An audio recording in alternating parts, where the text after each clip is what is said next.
Hello guys, welcome to Verified So once again.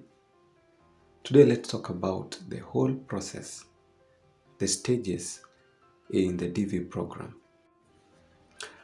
I'm going to do it in the form of a flowchart that is here. And there is our flowchart. And the first item in the flowchart, or the first thing, the first stage, is when the Department of State opens to receive applications. That occurs from the first week of October to the first week of November. So the Department of State's website will be open to receive applications.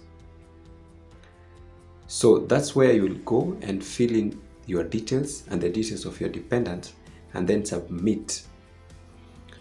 After filling in your details and those of your dependents, and you have submitted the application, you will receive a confirmation message, and in the confirmation message, you will have a confirmation number.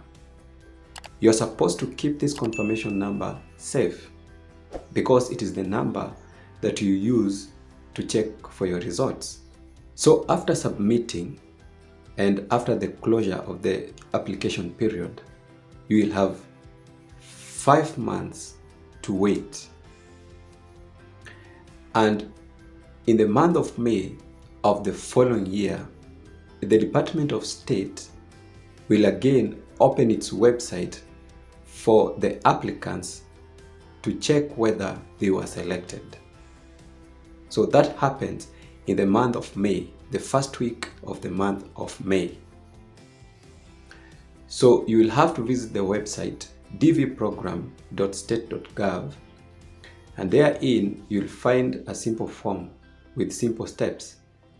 The form is called Entrant Status Check.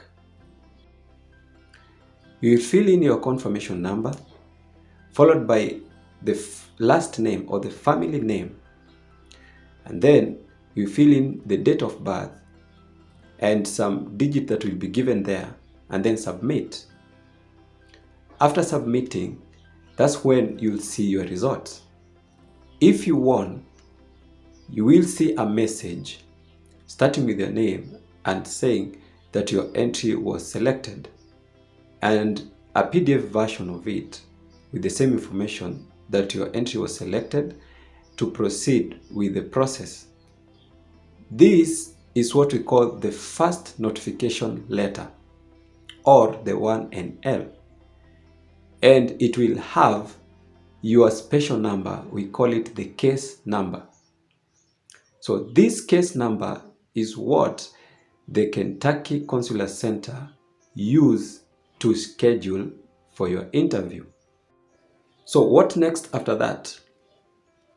Now it will be your time to fill in the DS-260 form. This is the Department of State Form 260. This form requires you to fill all your details and those of your dependent in detail. That means you'll have to gather all the documents of your dependents together with yours before you start filling this form.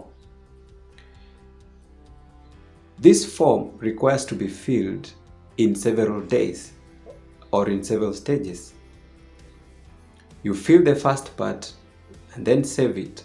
You go to the second part, of which you have the details, fill it and then save it. So this process cannot be done within the same day, because if you hurry in filling it up, then you're prone to make mistakes. This is also where you'll fill in the details of your host, the address of your host.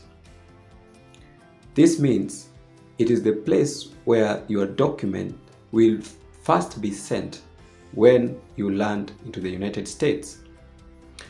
After you have finished filling in the DS-260 form and you have submitted it, then you'll have to wait for a notification or a mail to come from the KCC to you. And the waiting period here is not determined. it will depend on your case number. The lower your case number, the earlier you get the notification. And the higher your case number, the later you'll get your notification. So just wait patiently for the message to come. This notification that we will be waiting for is called the 2NL, or the second notification letter. And in this 2NL, you will have the date for your scheduled interview. Again, it will have the dates for your scheduled interview, and then it will have instructions directing you to go for the medical checks or the medical examination. The second notification letter always comes between 4 to 5 weeks prior to your interview. For the medical checkups or the medical examination, you will have to visit the medical center which will be specified in the second notification letter. After you have visited the medical center and the medical examination has been done, and the date for your interview comes, you will proceed to the embassy of the United States in your country, the embassy that you selected. It is at the embassy that you will have your interview conducted by the consular. Remember, you'll have to carry with you all the documents that will have been requested. If you are successful in the interview and you pass the interview, you will have up to 6 months from the time you visited the medical center for medical examination to relocate to the United States. That means from the time you went for medical examination to the time that you are required to have relocated to the United States will be 6 months. So guys, that's it. If you find this information important, remember to subscribe and also like the video. And let's meet in the next one.